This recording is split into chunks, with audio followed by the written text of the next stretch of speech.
Hi guys, and welcome back to the Library of Alexandria. And by that I mean welcome me back to the Library of Alexandria, because I, if you have been paying attention, have not been here. I have been gone. And by being gone, I mean I have been gone. So this is me trying to actually come back and have a somewhat regular upload schedule. It would be an October TBR, except the fact that the last 2 months I have read only like 2 books, maybe 2.5 books. And so a TBR video would, with two books, it'll be like a minute and a half, and 30 seconds of that is me saying, "Hey guys, welcome back," and without wasting any more time.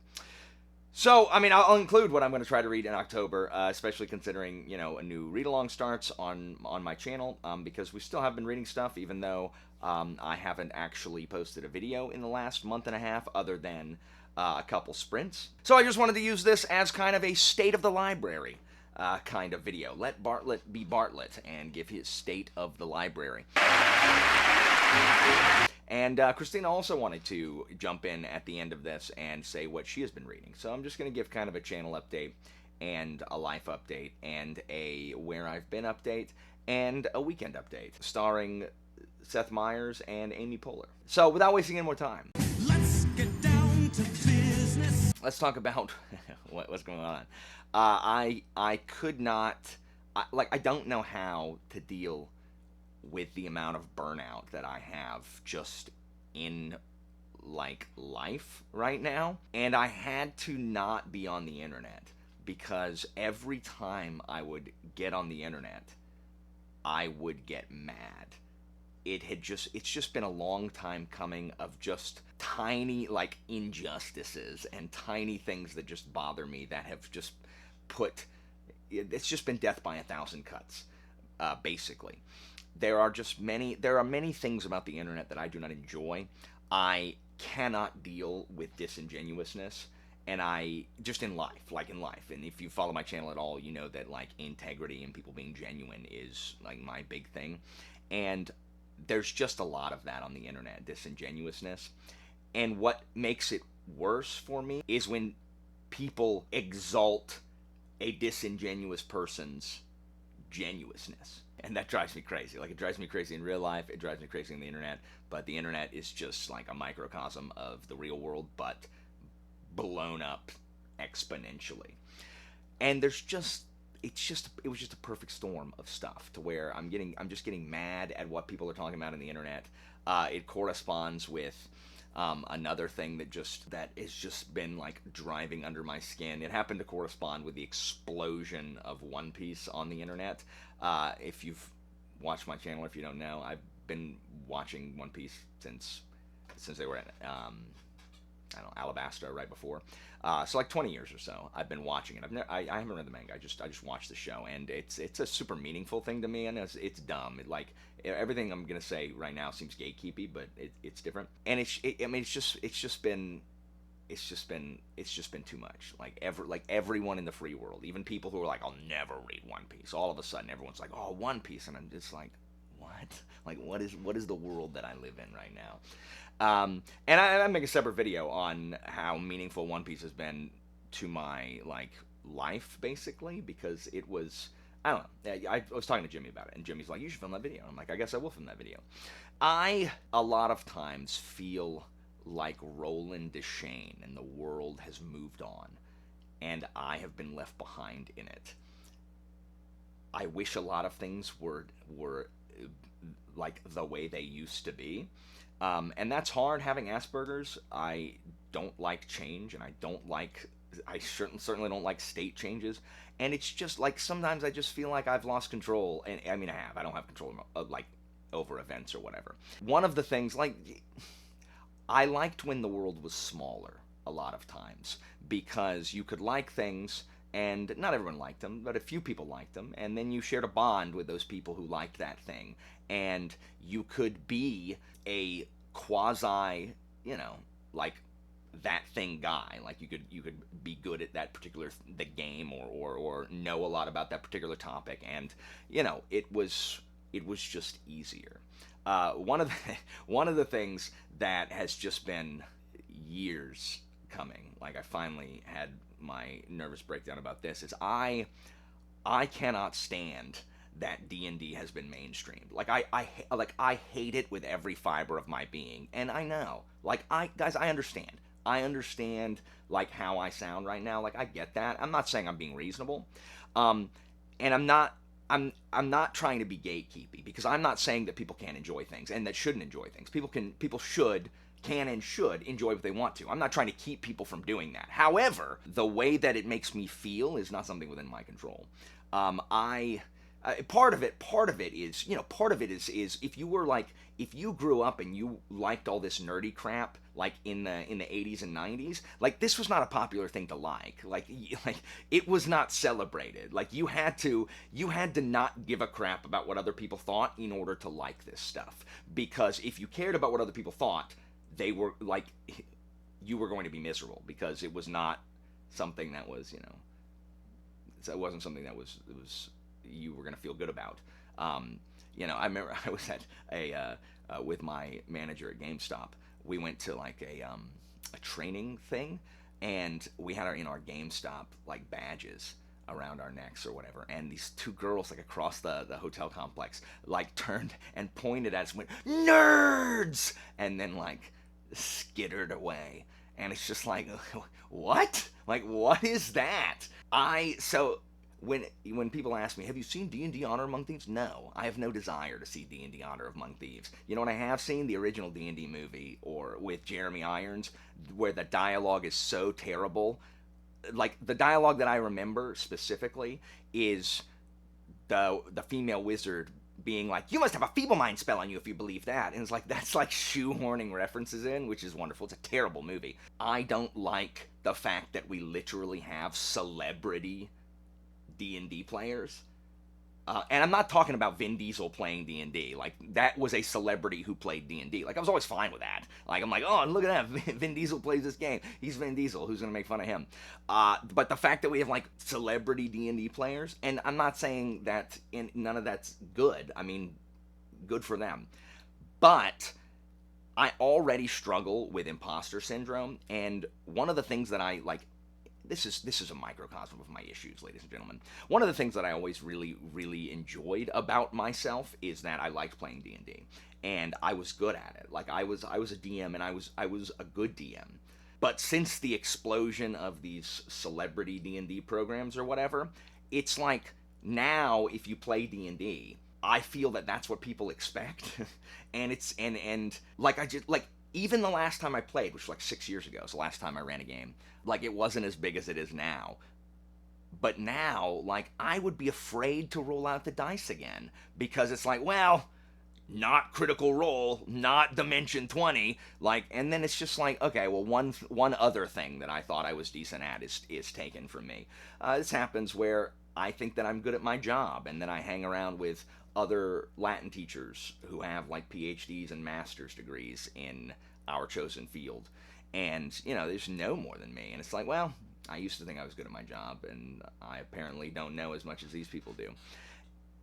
And so when the world is smaller, it is easier to not feel that way. And I'm not saying it's right. I'm not saying that I'm being reasonable. I'm just saying that this kind of thing has been culminating. Like all of the people who had never even heard of Baldur's Gate 2 playing Baldur's Gate 3, and I mean it's fine. Like I don't care. But it's just like, yeah.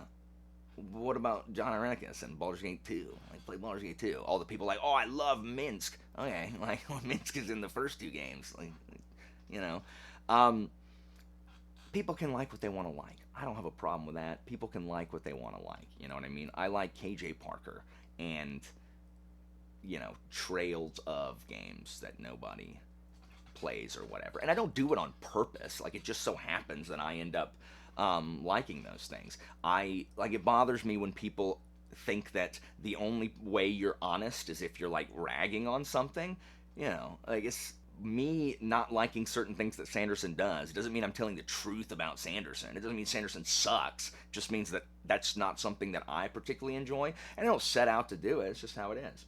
So the way I feel about myself makes me struggle with comparison, and that just gets hard to log on the internet and be like, what am I even doing? Like what is even going on? Because you shouldn't play the comparison game, really, with anything, with your life or anything else you do. But it's hard. It's hard not to. And being on the internet is not really, it's not really a healthy place to be if you feel like that all the time. Now, a lot of it is burnout.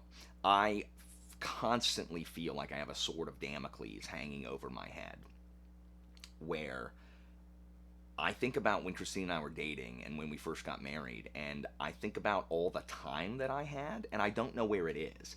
I don't know why every second of, like, why I feel like I need to work all the time.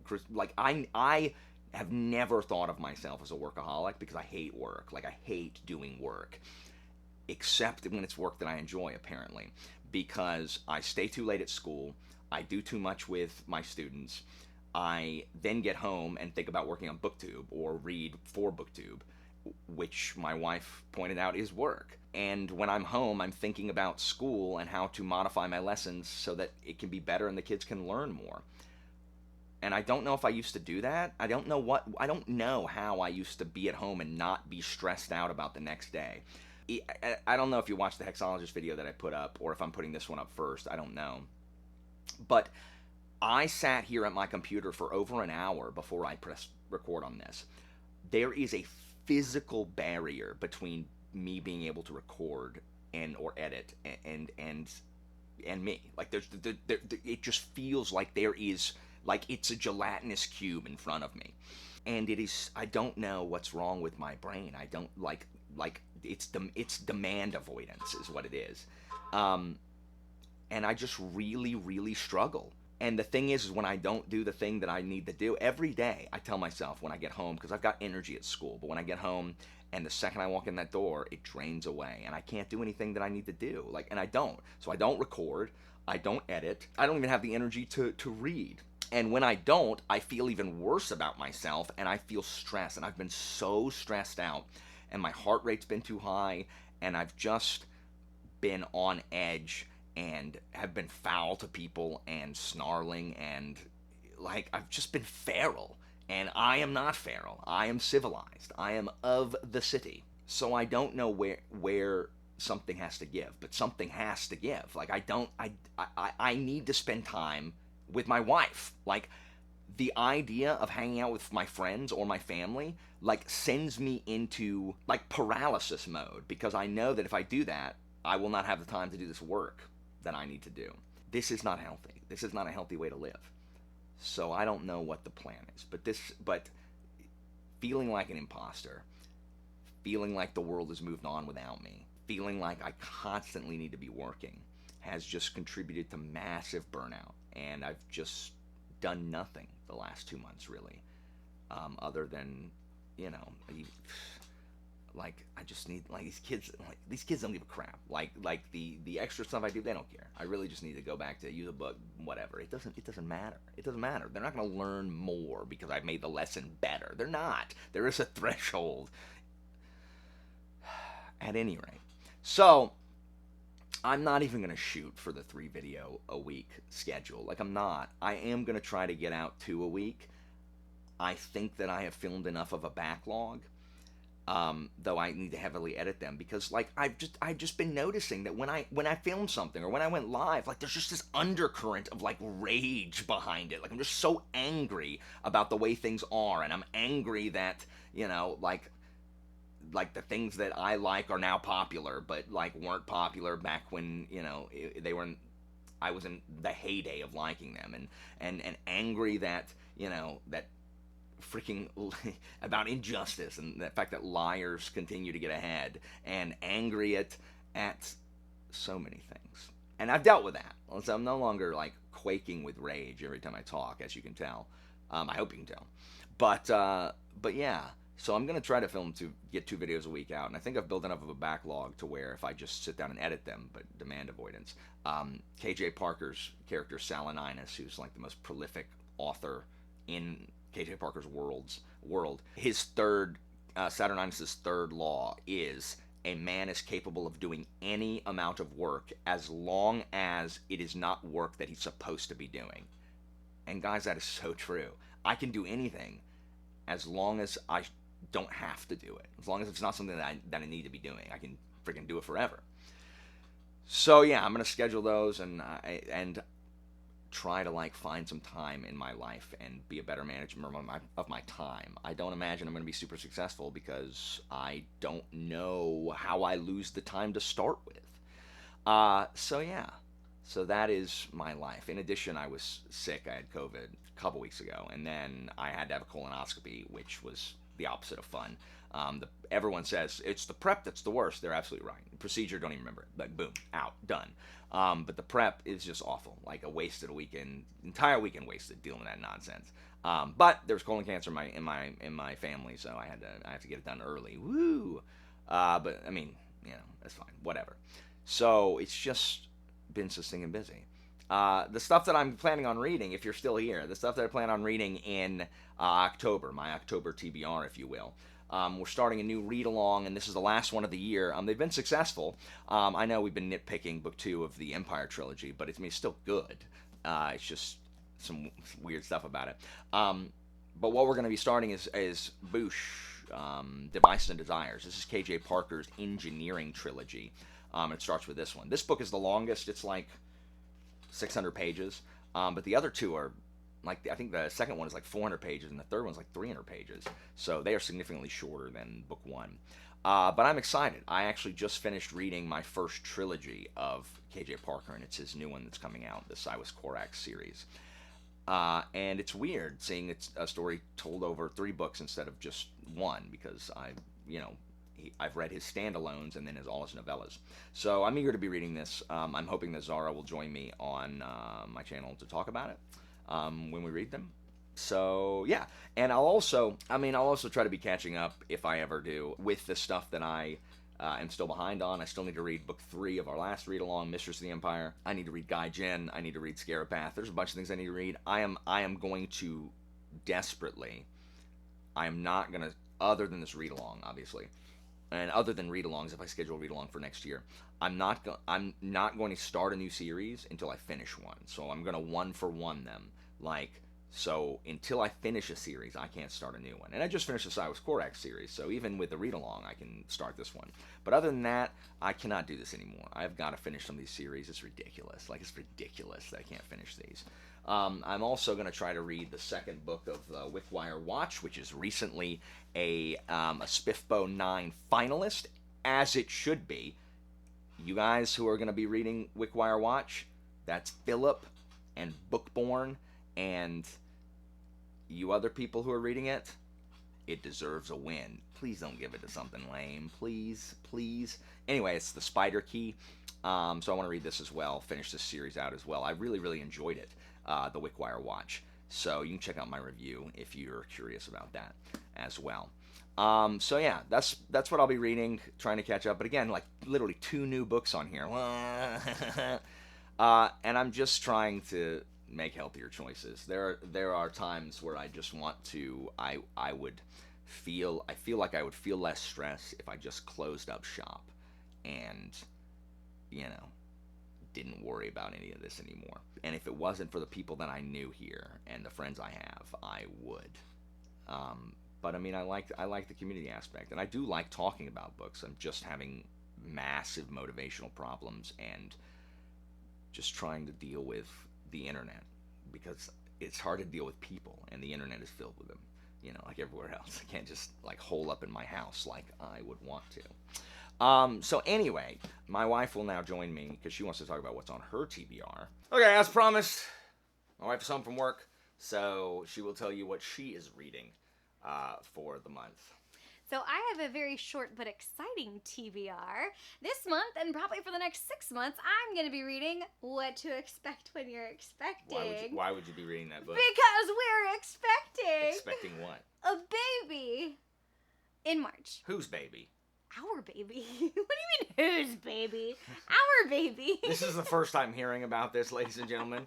I was completely unaware that this is a thing.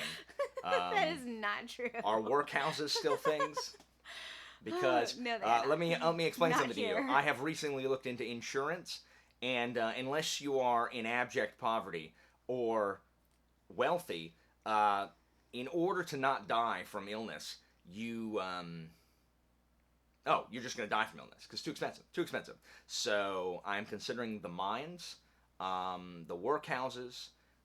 Fortunately, there are many places that are about to get rid of child labor laws. So we sending the child to work as soon as possible, so that it can contribute like a good member of society and pull its own weight. Start 'em young, if you will. Look, my profession is reviled, and what I teach is reviled on top of a profession that's reviled. So they ain't never gonna give me more money or better benefits. So I'm gonna need you to, I need your business to gonna go ahead and explode and take it international. I'll do the best I can. So that we can, you need to go public, get them stock options, and then we can, spend money on stock buybacks. That sounds like yeah. So I just dashed that whole announcement with being depressed at how expensive crap is. I was unaware we were having a baby till right now, so this is my surprised face. Gasp. Is that it? Is that all you wanted to say? Yeah, that's the big news, and he was not unaware that we are having a baby. But also, yes, insurance. It's gonna be great. Woo! Yeah. So anyway, thanks guys for watching. We'll figure it out. As always, information on my Patreon and Discord is down in the description. And I'll see you next time, guys.